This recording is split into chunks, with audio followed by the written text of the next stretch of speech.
Hi, everybody. Bruce Candela here, and it is the last live studio diary that I will be doing of 2019.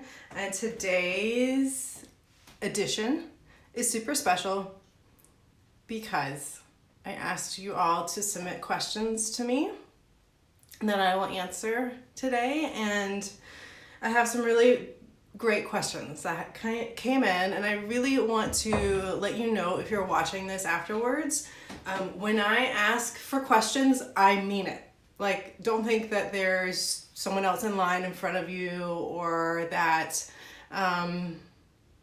I don't know what maybe the hesitation is. Not a lot of questions came in. The ones that did are really good, so I'm excited to answer them. But I know in the world of like information, and everybody's on the internet, that sometimes it feels unapproachable to connect with somebody that you maybe don't see in real life or know in real life.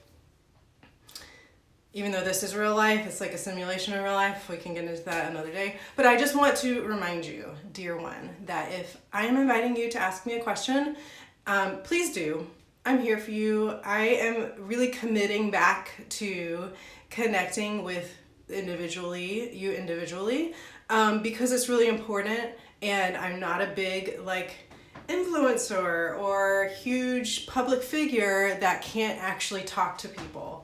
Right. So one of the things that one of my journeys lately, let me phrase it like this, is being a little hard on myself, probably a lot hard on myself, on not being more everything, right? More popular, more recognized, making more money, having more business. And the way that I've reclaimed that for myself, or reframed it, is that, well, I can talk to people that contact me, and actually that's what I want to do, right? I don't want to be so out of touch with the people that actually do choose to work with me that I don't care about them, right? Oh my gosh. So I care about you. I want to connect with you, and I'm just going to go ahead and dive in to the questions today. A few of the questions that came forth were really just logistical, so I'm going to answer those first. And then 2 questions came in that are going to involve a little bit of a longer answer, and then I'm probably going to make art while I answer those. First question was, how am I, let me phrase it, how am I today? And I want to say that the person who asked this is so kind, and when I get questions like that, it feels, I actually ask questions like that when people put up their little boxes, because it's like, oh, I just want to know what's going on for people. So thank you for asking.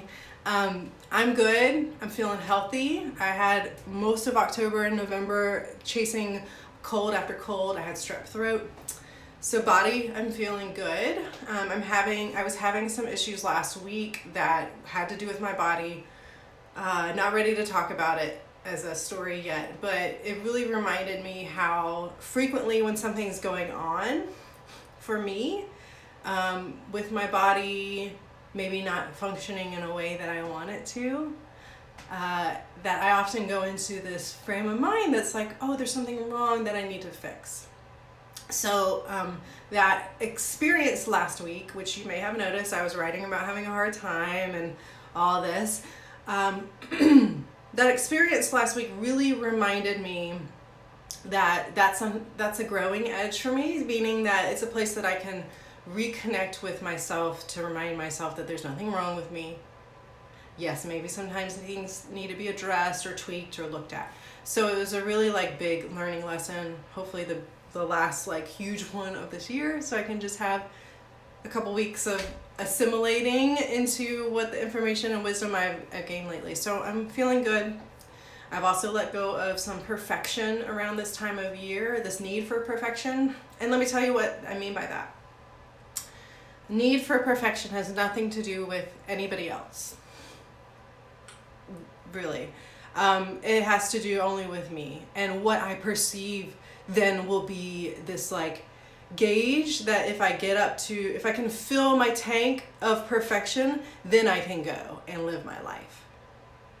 But that's not real, because when you have this tendency in yourself to always go like I don't even know if it's a standard, it's like this unreachable perfection thing,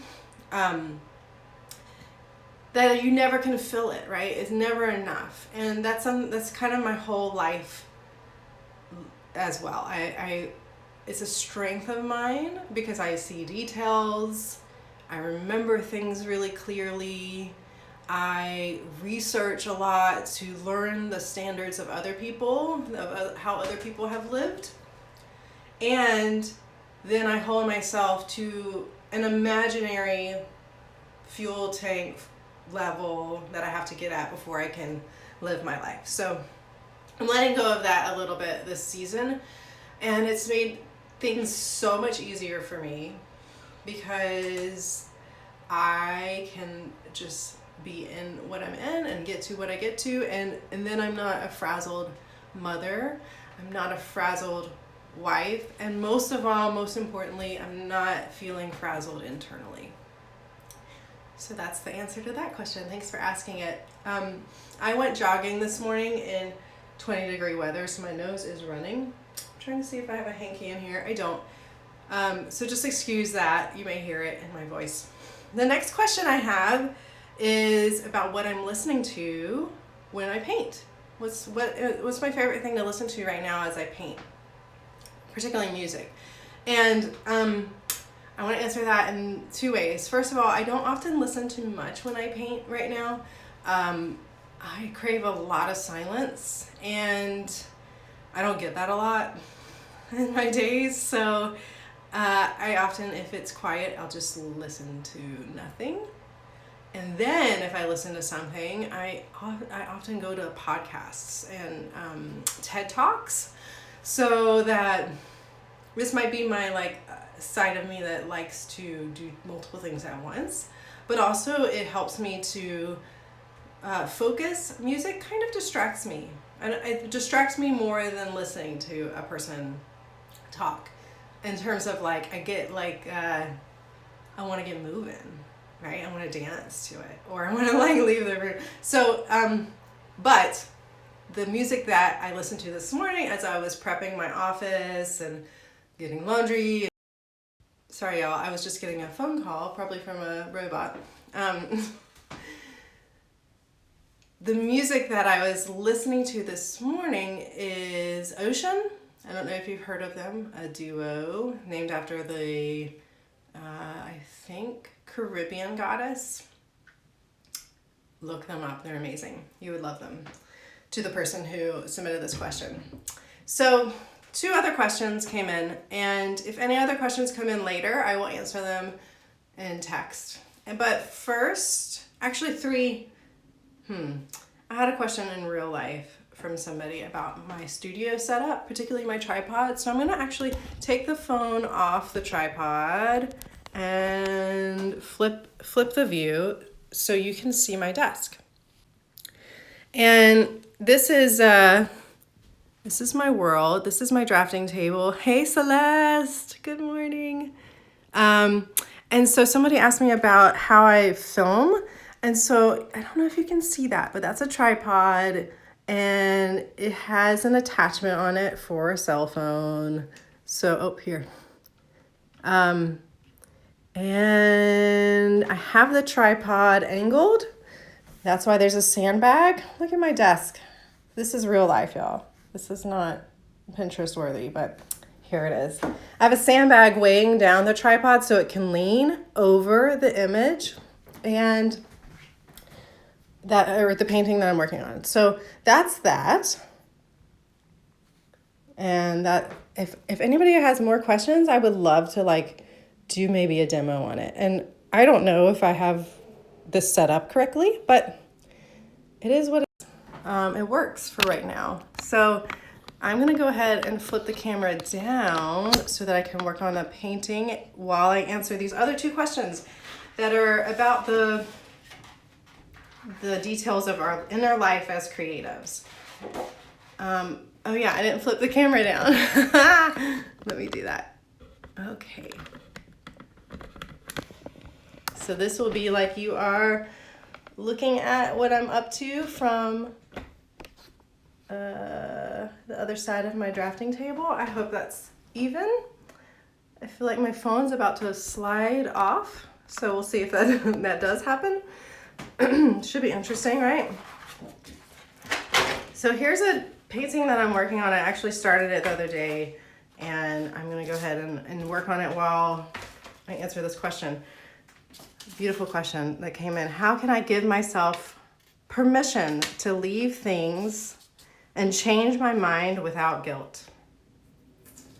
So I love to read questions back out loud too, so that whoever has submitted it will hopefully hear their voice and maybe even hear their wisdom come forth through that question. So again, how can I give myself permission to leave things and change my mind without guilt? So I'll start with a story, as I like to do. I'm going through something similar in my life right now where I've left behind a product that I was a part of, and I really believed in it at some point, and I still believe in it for other people, but it doesn't work for me anymore. So one of the things that came up for me around that was some guilt too. I'm just realizing I don't know where the material is that I wanted to use. Oh, here's my pen. Okay, I'm gonna keep using it. So one of the things that came up for me was guilt. Okay, and that's an interesting word, but it does come up. So with your question, how can I give myself permission to leave things and change my mind without guilt? I feel like even in the way that I read this, it's like it is about permission, and it is about recognizing that guilt as a word typically, or etymologically, used to mean like guilty of breaking a law, right? Guilty of something that somebody was blaming you for. And so when we feel guilt about making decisions that have to do with listening to ourselves and changing our mind from something we said yes to and now we say no to, is a dysfunction of guilt, because it's not really like what the meaning of guilt is. It's about feeling responsible for other people, right, and for their reactions, and not taking a moment to realize, well, I don't even know if it's not taking a moment, but just not realizing that their response and their feelings about your listening to yourself isn't yours to take on. It doesn't have anything to do with you any further, right? So maybe that's it. I'm not even sure if it's other people that you're concerned about, or the guilt may just be an internal thing where you feel like you're leaving another part of yourself behind even. And just the biggest practice that I can offer within that is asking yourself, and it comes up, where is this in my body? Where do I feel this in my body? And then feeling it instead of running away from it. And then asking yourself, what does this need? What does this guilt feeling need? How can I nurture it to be able to move further along in me, right? Further through me. And that's my best advice. I hope that helps, because I think that the idea of permission is really like it's about responsibility, and it's about loving yourself as you evolve and change, and knowing that it's okay to have once believed in something or believed in a idea or a person or a product or a situation, and then also knowing that it's okay to, and actually natural progression to not believe in that anymore. I think when people don't do that in their life, don't change their minds or change position or, leave things behind, that they're not growing. Okay, so I'm going to leave that there, and I hope that helps you. I'm looking to see if anything else has come in comments. Oh, Celeste, thank you. And hey, Jason. Okay, I see that you're writing something, but I'm actually reading it upside down. So when I flip the camera, I'll read it. The last question that I had submitted is, that's a good one. How do you practice putting your intention in front of your insecurity? I'm gonna take a sip of my dandelion coffee right now as I think about this. Just came in right before I got online. So let me download some wisdom as I think about that. So the question again is, how do you practice putting your intention in front of your insecurity? So one of the things that I feel like has to happen in this question is like looking at how the insecurity is informing your intention, meaning I think they're actually connected to one another. So the insecurity we feel tends to actually, for me, and I feel like this is somewhat universal for other people, is actually informing our greatest intentions. So let me just stop here and talk about I love words. So I actually did a blog about this not too long ago. Oh, actually it's probably like 2 years ago. So it was a long time ago. The word intention is used a lot in our spiritual communities right now, or like self-growth stuff. But the word itself has roots in surgical practice or being used. I don't know what the roots are, but the use of it was very common in surgical practice of being what area needed healing the most. So say you had a knee surgery done, and the place of intention would be like where you were sutured back up. Right? Like that area where you're sutured back up. So our insecurities and our intentions are linked because they're parts of us that really matter. They're parts of our heart that really connect what truly matters to us in our life. So for me, I'm just going to be fully open about it. My biggest insecurity, well, one of my biggest insecurities, I have many right now, is sharing my art. Oddly enough, it's what I do. But I feel like it tends to be not good enough in so many ways. And my intention, though, is about sharing my soul and sharing what is sharing that part of it, right? So by doing the work of painting and drawing and sharing it and how I can, that is recognizing the insecurity, but letting the insecurity inform me.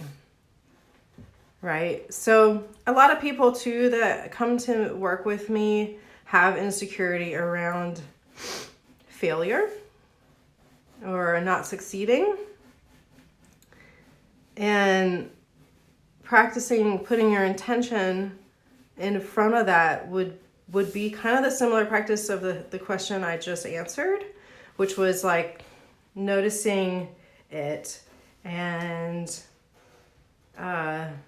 allowing that noticing to be like, what is it that needs to be spoken to or heard from in this moment?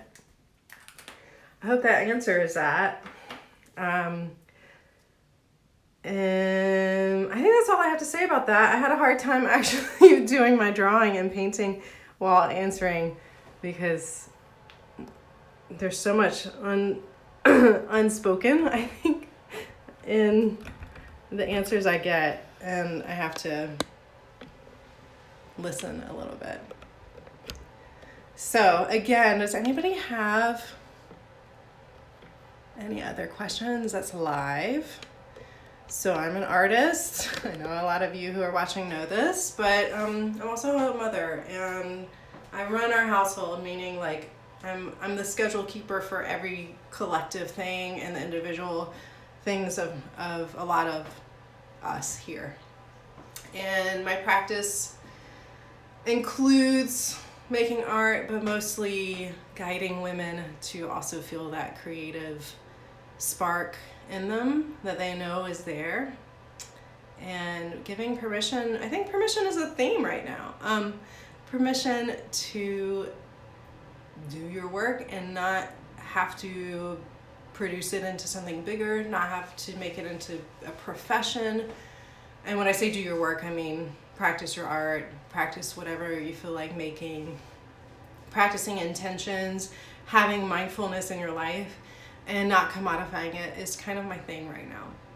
And so that's leading me in a really interesting direction, because for the past 7 years, I've taken all sorts of courses and online and in person about like business. And finally I realized that I have enough to go on now. And not only that, I think there's a big gap in how business is being taught, even under the lens of a feminine business. I think there's a big gap in how things are being taught right now and being told. So, and I realized this from the ground up, being that I not just am observing it, but some of my longtime clients are just hurt from like trying to do things a certain way and it not working, and then it just spirals into this thing, and then you get sold another thing, and then that doesn't work. So there's something else that's going on, and I am journeying that within myself, because there has to be another way, right? So anyways, if you have any questions after you watch this or about how I answered any of the questions that came in, please let me know. I hope it made sense and I hope it resonated, and I appreciate you. If you have any other questions, so you can drop me a comment and I'll see it, or go to the link that's in my profile, probably on this side, maybe that side, I don't know. And I have ways to contact me through my website. So thank you, loves. I hope you have a beautiful day. And if you can't have a beautiful day, I hope you love it and own it for what it is, because it is yours. Bye.